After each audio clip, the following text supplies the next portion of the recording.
wake up. It's the first of the month. Wake up. And you know how the song goes, okay? First of the month, Monday Night Raw. I guess everybody wants to say the quote-unquote new era of Raw or new era of whatever. Honestly, I feel like this is the same era, just with different people. And yes, Triple H is in charge of creative right now. And whatnot. And whatnot of, WWE and all that stuff. So, everybody wants to say this is the new era of Raw. Honestly, it didn't feel like it, to be honest. But you have to give these things time for things to change and whatnot. Some would say it's the first official night, which some would say that people now come crawling back to Monday Night Raw. I would say Raw has been good in the past few months, but Raw has been bad for a very long time and hasn't been watchable and whatnot. Could you say come crawling back? Not really, because Raw's been so bad, people just didn't want to watch anymore. But I feel like it's been good in the past few weeks and whatnot. But did it really feel like much of a change? I felt it was just longer matches. That was mostly the change here. But we'll get into that, because there's a lot of recap clips tonight. We kicked it off with Becky Lynch, who her arm, at least she separated her shoulder during her match last Saturday. And Shannon Becky, and whatnot. Becky, she's given her everything she's done, and she's hit rock bottom ever since losing the title back at WrestleMania.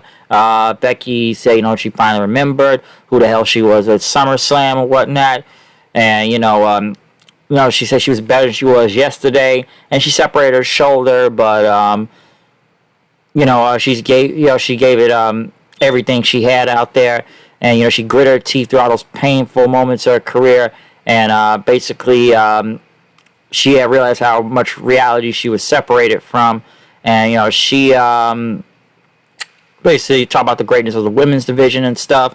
And right now, she says she's been the man. And, I define being the man, and that the man is back, and her comeback story starts now. So I guess the man, Becky Lynch, is back. This is the official face turn, and that big time Bex anymore and all that. So she ended up introducing Bianca Belair, since she says she is the best and whatnot. Bianca came out. Basically, you are the man and all that. They shook hands and hugged. Bianca basically said she has a lot of respect for Becky Lynch, and talked about the match that happened back at SummerSlam, and has mutual respect and everything. But then next thing you know, Bayley's new crew, her, Io Shirai, and Dakota Kai were beating up Becky with like a chair and everything. I guess it's probably just the writer off TV, since her shoulder is separated and stuff. So this is just a way like, okay, we're gonna write her off TV from here. So there you go. Not a bad promo. Good stuff to open up the show and everything. So, with Becky, I guess, being hurt for the time being, and they said, it'll take, a few months till she comes back. So we'll see what happens from there. The U.S. title had a video package with JBL narrating it, with many U.S. champions from Dusty Rhodes to Harley Race, Sergeant Slaughter, Roddy Piper, Ric Flair, Bret Hart, JBL himself, Eddie Guerrero, Scott Hall, John Cena, Booker T, Bret Hart, Kofi Kingston, Ricky Steamboat, and talk about the current champion, Bobby Lashley. Basically, it'd be two number one contenders matches going on tonight. To see who will be facing, two number one contender triple threat matches. Then we'll have a one-on-one match to see who will become the number one contender to go against Bobby Lashley for the U.S. title, since we need someone. We don't really have a main world champion, so we got to make these secondary titles look important, right? But basically, the first triple threat match, AJ Styles, The Miz, and Mustafa Ali. They had a video package from Logan Paul. Talked about, he beat Miz at SummerSlam, so I'm sure we'll see Logan Paul at some point. Good triple threat match, I will say. I did like the finish of it, of Mustafa doing the 450, and then AJ ended up getting Mustafa Ali by his legs, ended up, Styles clashing him onto the Miz. Then AJ ended up pinning Mustafa Ali, so AJ Styles will move on. Hopefully they got something for AJ Styles right here, because it's kind of crazy that AJ Styles wasn't even on SummerSlam, so he needs something right now. Next thing you know, Bayley, Io Shirai, or Io Sky. I guess it's a trademark thing, so now it's Io Sky with a Y now. Was this necessary with these name changes? It's whatever, but, still, Io Sky, Io, however you want to spell Io, E-I-E-I-O and bingo was her name. Oh, my friend Steven said that joke. Shout out to him. That was funny. How much did she have on that farm? This group here, I don't mind Bailey and Io Shirai. Dakota Kai, I'm up and down on. To be honest, looking around, I like Dakota Kai's heel turn. I was there for that back at War Games. I did like her heel run after a while, but towards the end of the whole black and gold thing, I was kind of up and down, and I was saying, at this point. And then again, I'm surprised they even hired her back. But the whole story is that Vince did want to hire her back. But if you listen to the review of SummerSlam, my friend did explain that she would come back for Triple H, but didn't want to work under Vince. So it wasn't that. So yeah, Dakota Kai being back. I'm kind of whatever with Dakota Kai. It's give or take for me with Dakota Kai, so I'm whatever on that. Seth Rollins came out, talked about what he did to Matt Riddle, and he wants next at the WWE Universal, the undisputed title against Roman Reigns. Street Profits came out then. Seth says, no, you're not gonna get your cups tonight. You guys lost, all right, and you lost too many times to the Usos. Get out of here. You guys suck as a team. You guys should break up. But Dawkins says, hey man, didn't we beat you for the tag team titles? It was him and Murphy at the time, and whatnot. But basically, yeah. You talking about you losing to Cody Rhodes about 3 times, okay? And I guess they were gonna he was gonna face Seth 1-on-1. They were about to rock paper scissors, but Montez Ford grabbed the referee and headed to the ring, which he did get Ford and Rollins. Seen it before, but very good match with these two. Almost kind of thinking that Ford was gonna win right here. But Rollins still ended up getting the win, get the curb stomp on him. Dawkins came out for the save then after that. So will the Profits ever break up? Not really sure if they want to go towards that. But hey, I'm not sure if they will in that. But Seth got the pin over Montez Ford, so we'll see what happens from there. Asuka went against Alexa Bliss. I didn't really care that much about it. DQ finished though because of Bailey's crew coming out there and attacking everybody. Like I said, it was a somewhat commercial-free show in a way. There was a lot of pictures and commercials out there. Bianca came out for the save then. This computer's making a lot of noise. Or whatnot. Like I said, yeah, Bianca came out for the save. So later on tonight, it'll be her versus Io Shirai. Chad Gable, Tommaso Ciampa, and Dolph Ziggler, another triple threat match. Very good triple threat match. I did like the Chaos Theory zigzag thing they did on Ciampa. Was pretty cool. Ciampa got the fairy tale ending on Gable for the win. I'm not surprised. Hey, Triple H booking, folks. Black and gold. He's getting his black and gold buddies already. So, not surprised by that. Triple H, Ciampa, NXT. So, I'm not surprised by that. Edge came out. Super Brood Edge. Didn't have a lot of red on. I don't know why Mike Rome thought he could beat Tony Chimmel and it did not work.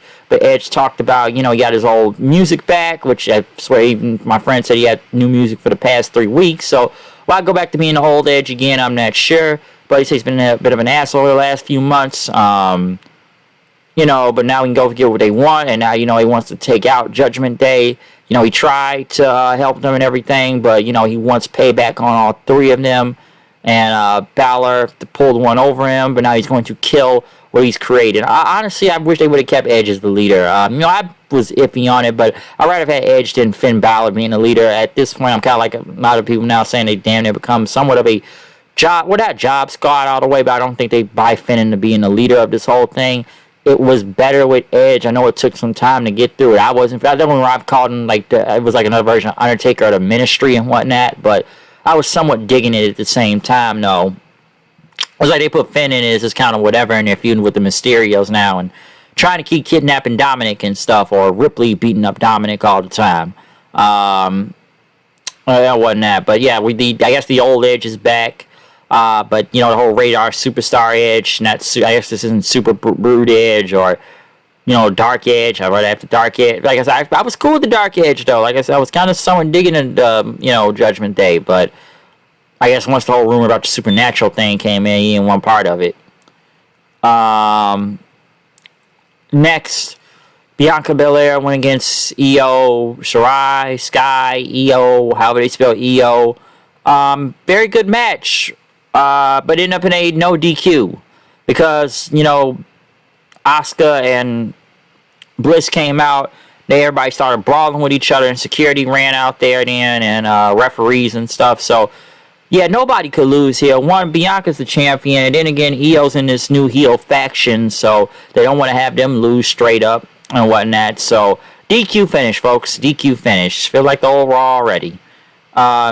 Miz was hyping up Tommaso Ciampa in the back as AJ Styles went against Ciampa. Very good match between these two. Liked it. Ended up with, Miz grabbing onto AJ towards the end until he got back in the ring. Ciampa hit him with a big running knee and then got with the fairy tale ending for the win. So Ciampa gets a big win and protects AJ. I don't want to see AJ and the Miz again, but it looks like it's going to be AJ and the Miz again, which Lashley say, Ciampa's hungry and everything, but, he's going to put him in a hurt lock. How quick will it be for Lashley to win this match? Someone say, yeah, it's Ciampa and everything, got a big win, but this is Lashley we talking about here, so I wonder how much quick work, if they want to go that long with Lashley and Ciampa for the U.S. title, because I would expect it to be quick, and I don't even, come on, I like Ciampa, but come on, he's not really going to, someone say, believably take out Bobby Lashley like that at the same time, okay, so I think Lashley will retain. But in the main event, we did get the Mysterios versus the Usos for the Undisputed Tag Team titles. Very good match. Very enjoyable. I knew the Mysterios weren't going to win, but they had some good near falls out there. But the Usos hit the 1D on Dominic. Right after Judgment Day, started beating up the Mysterios. Edge came out, got a big pop. Well, let me say something about the crowd also before we get done with this show. The crowd, man, I feel like until they got Bianca, the crowd was, more happy to see Bianca later on, and the crowd woke up several times for like Edge, and even Booker T got a big pop when he was out there for the AJ and Ciampa match, but the crowd was like halfway dead and did not give a fuck throughout half the night of this show. I feel like they got more hype than near the maybe final hour or the final hour and 30 minutes of this entire show. That's when I feel like they somewhat started to care again, but and whatnot. But yeah, Edge woke up the crowd up right here. And then he ended up going after Balor, spearing him and taking out Priest. He was about to, spear, what was it? I think Balor again and whatnot after him with the Magicianer. But Ripley ended up pushing Dominic in the way. Yeah, Ripley still kicking Dominic's ass out there. Edge speared Dominic, which Edge ended up chasing Priest and Balor to the back. Ripley started laughing. Rey Mysterio didn't really know what to do as he checked on Dominic then, who was on the ground and stuff. So will Gray get pissed at Edge for getting him speared next week? We'll see what happens there, okay? Overall, did Raw really feel that different to me? Not really, okay? The only difference I can say with last week, it was just longer matches. That's all it really was, okay? Don't get me wrong, they tried to make at least the U.S. title look important, and a few things, but still a lot of commercials. Well, there's a lot of recaps also. And, Brock, at least they show Brock getting up, tipping his hat and everything. So I'm sure Brock Lesnar will be back because they love the Cowboy B-Brock thing. So I think he will be back in the future at some point. But yeah, did I really feel anything that different of Raw? Not much. I felt like this was as Raw as usual. But like I said, you have to give change time. You have to give it time. But I didn't really feel anything different, but just longer matches. That's all I really felt, okay? But other than that, comment, subscribe, follow me on Twitter, HoodNight890. Check out the SummerSlam review that is uploaded online right now. We had a good time talking about that, about an hour and 45 minutes yesterday. So, yeah. Other than that, though, that is my review of Monday Night Raw tonight. The new era, as everyone likes to say. The new era.